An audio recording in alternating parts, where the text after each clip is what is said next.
The dinner table wasn't about food tonight. It was a battlefield. The clink of silverware, the faint aroma of roasted chicken, none of it mattered once my father, Charles Henderson, slid a crisp stack of papers across the table toward me. "Your sister will take 40% of your business," he declared, his voice sharp, final, like a judge handing down a sentence. Before we begin, drop a comment and tell us, where are you from and from which city you're watching our videos? And after watching the whole video, don't forget to tell us, what would you do in this situation? Be honest. Tell me in the comments below. We read every comment. Let's begin. My stepmother Elaine's lips curled into a satisfied smirk. My sister Vanessa leaned back with her glass of wine, tapping the rim like she'd already won. I didn't flinch. Instead, I placed my napkin on the table with deliberate calm and pulled out a sleek black folder from my bag. I opened it slowly, every movement precise, controlled, like I'd been waiting for this very moment. "Page 7, I said firmly, sliding it toward my father. Charles frowned, confused. He picked up his fork, then froze. It slipped from his hand, clattering onto the porcelain plate with a sound that made everyone at the table jolt. His eyes darted across the lines of legal text. The confidence drained from his face. "What is this?" he muttered, his voice cracking ever so slightly. I leaned forward, my gaze locked on him. "It's the part you thought I'd forget, Dad. But I didn't. 2 years ago, when your investment collapsed and I stepped in to bail you out, you signed over controlling rights. Page 7 is the transfer of authority." Elaine's smirk faltered. Vanessa's wineglass trembled slightly in her grip. "You—" Charles stammered, pointing a trembling finger at me. "You tried to gut me," I cut him off, my voice low, cutting like steel. "You thought I wouldn't notice. You thought I'd sit here, smile, and sign my life away for Vanessa's benefit? But I came prepared," Vanessa scoffed, rolling her eyes. "You're being ridiculous, Brooke. Dad's just trying to keep the family united. You wouldn't understand sacrifice." My laugh was bitter. "Sacrifice? I've given everything for this family. While you were off burning through credit cards, I was building something from the ground up. And you think you're entitled to it because Dad says so?" The chandelier above us seemed to sway with the tension. My father tried to regain his composure, slamming his palm on the table. "You will sign it. That business exists because of this family.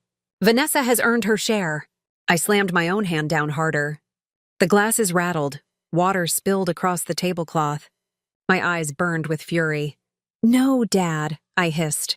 "That business exists because of me. And thanks to page 7, it's mine. All of it." The silence that followed was deafening. My father's face twisted with rage, my stepmother's jaw tightened, and Vanessa's smugness collapsed into unease. For the first time, they saw me not as the daughter they could control, but as the storm that would break everything they thought they owned. And this was only the beginning. Vanessa slammed her wineglass down so hard the stem cracked. "You think you're clever, Brooke?" She spat, her voice sharp, cutting through the silence. "All these legal games, you're pathetic. Without Dad, you wouldn't have a dime. You've been writing his name since day one." Her words stung like acid, but I didn't flinch. I leaned back in my chair, calm on the surface while my pulse thundered in my ears. "You want to talk about writing names?" I fired back. "Every promotion you brag about, every credit line you've drained, it was handed to you. I built my business alone. I fought for contracts Dad never even believed I could land. You don't get to rewrite my story just because you're jealous." Elaine jumped in quickly, her syrupy voice dripping with manipulation. "Girls, this is family. Don't tear each other apart. Brooke, you're letting pride blind you. Vanessa only wants what's fair." I snapped my head toward her. "Fair?" My voice cracked with fury. Fair would have been supporting me when I worked 16-hour days to get this company off the ground. Fair would have been Dad showing up once, just once, to say he was proud. Instead, you've all sat back waiting for me to succeed just so you could pick me clean. Charles's face darkened, veins bulging at his temple. "Enough! You will not speak to your stepmother that way. You've always been ungrateful, Brooke. You think a few contracts and late nights make you special? Without this family's name, you're nothing." I slammed my fist against the table, silverware rattling, glasses trembling.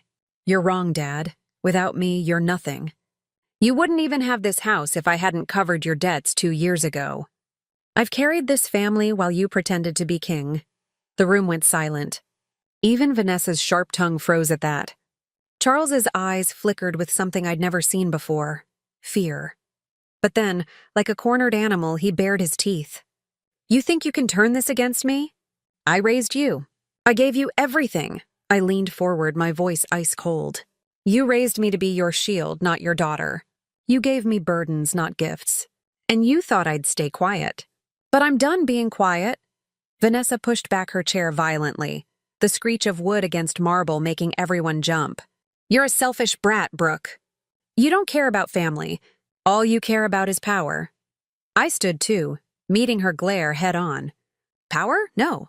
I care about respect. Something you've never earned and Dad's never given. If that makes me selfish, fine. But I'd rather be selfish than spineless. Her face twisted in rage, but her eyes betrayed her, fear creeping in around the edges. She wasn't used to me standing my ground. Elaine's hand shot out, gripping Charles's arm. Her voice was calm, calculated. Charles, don't let her bait you. She's bluffing. That contract can't be ironclad. We can challenge it. I slid another document from my folder and dropped it onto the table with a slap. Already filed. Court stamped and notarized. Every loophole closed. Every clause airtight. Try to challenge me.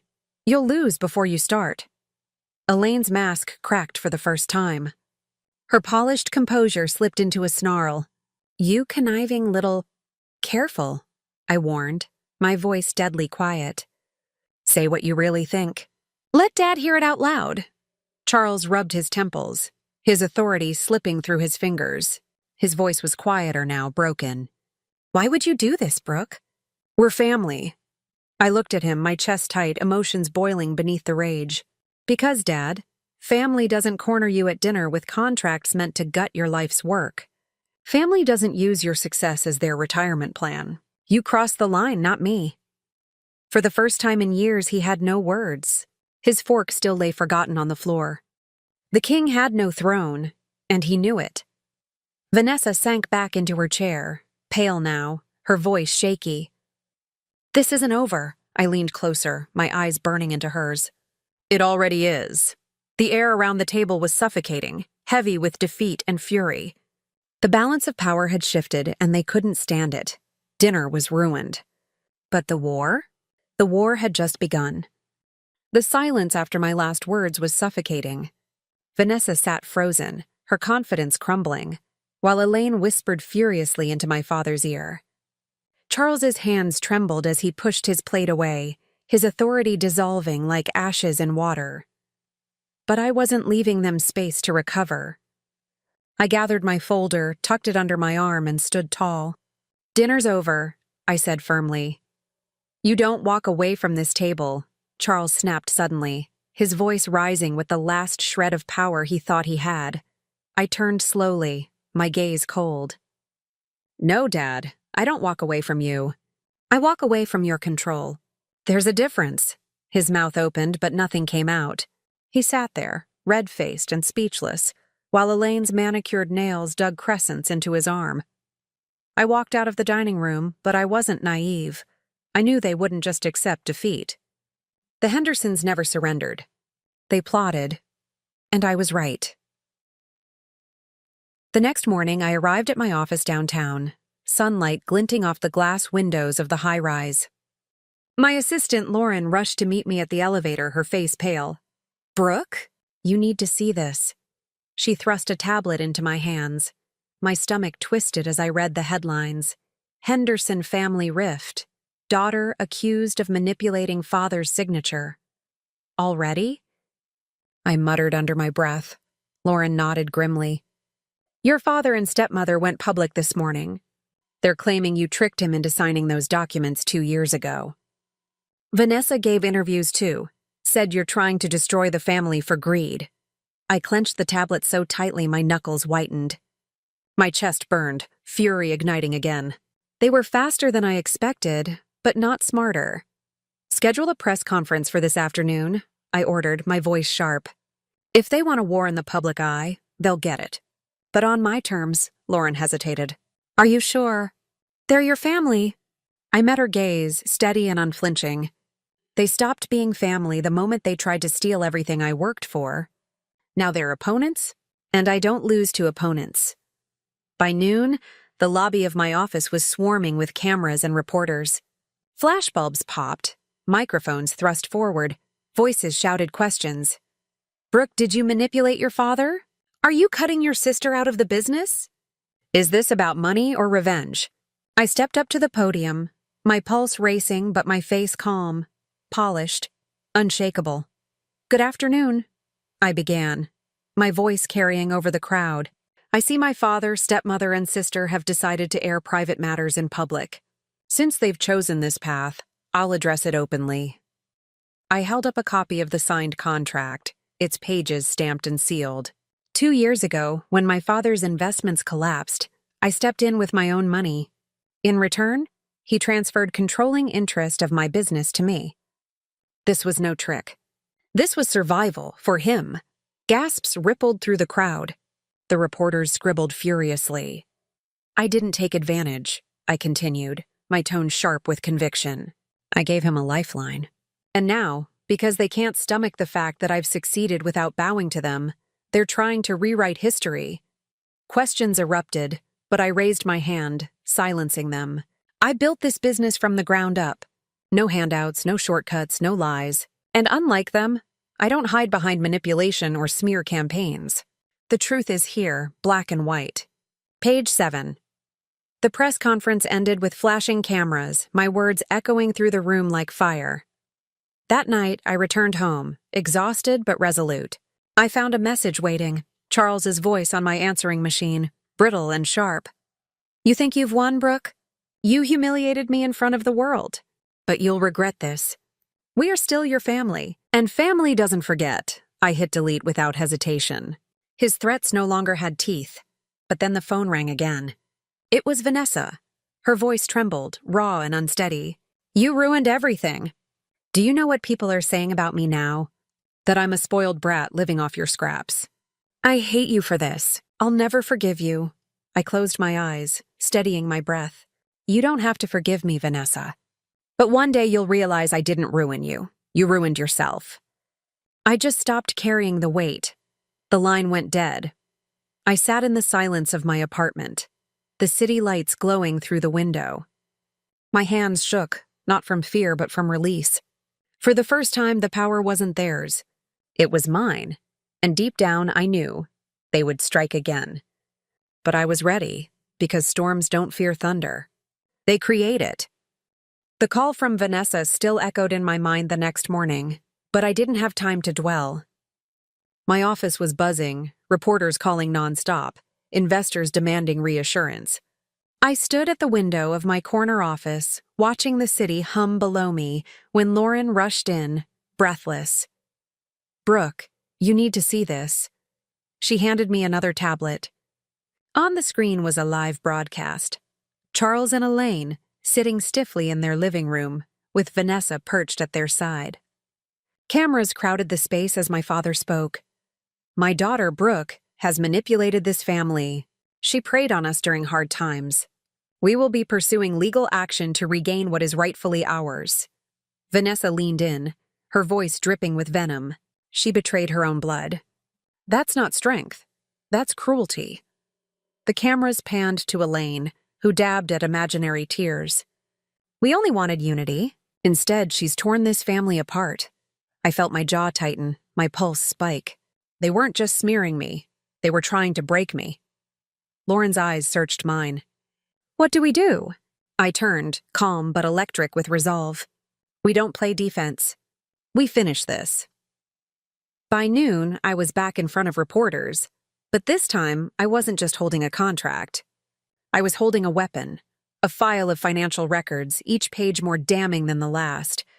I stepped to the podium, my voice steady.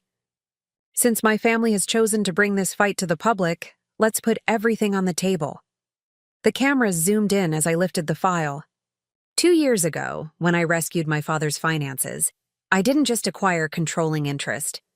I also secured documentation of his debts, transactions, and signatures. These records show a history of reckless investments and mismanagement.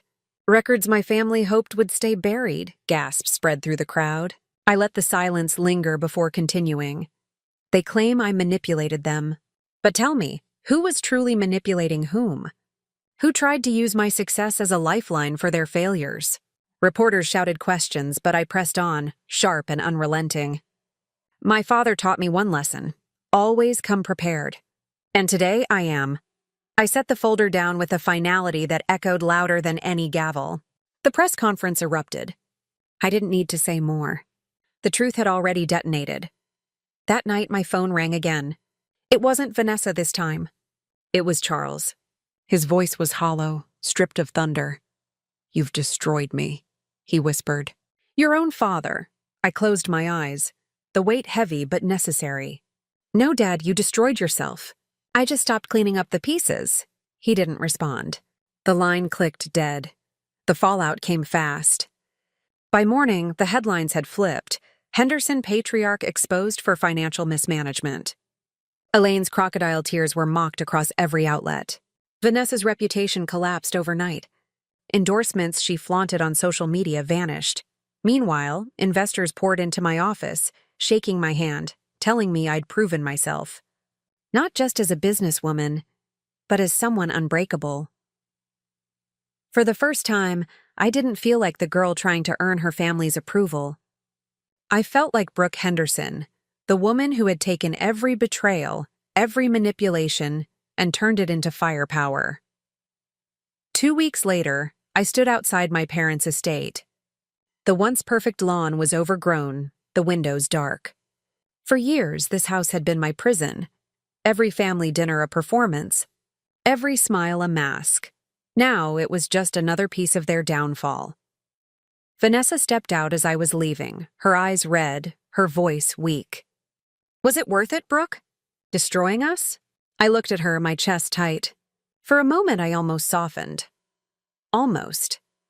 But then I remembered the contract slid across that dinner table, the smug look in her eyes, the smirk on Elaine's lips. "Yes," I said simply, "because you tried to destroy me first." She flinched as if I'd struck her, but I didn't linger. I turned, climbed into my car, and drove away. Back in my office that evening, I stood at the window, city lights glittering like stars. Lauren joined me quietly, her presence steady. "You did it," she said softly. "They can't touch you now." I nodded, my throat tight but my spirit unbroken. I didn't just do it for me. I did it to prove something. That no matter how hard they try to bury me, I'll rise higher. Always. The reflection in the glass showed not the obedient daughter they once controlled, but the woman who had claimed her place and would never give it back. The war was over. And I had won.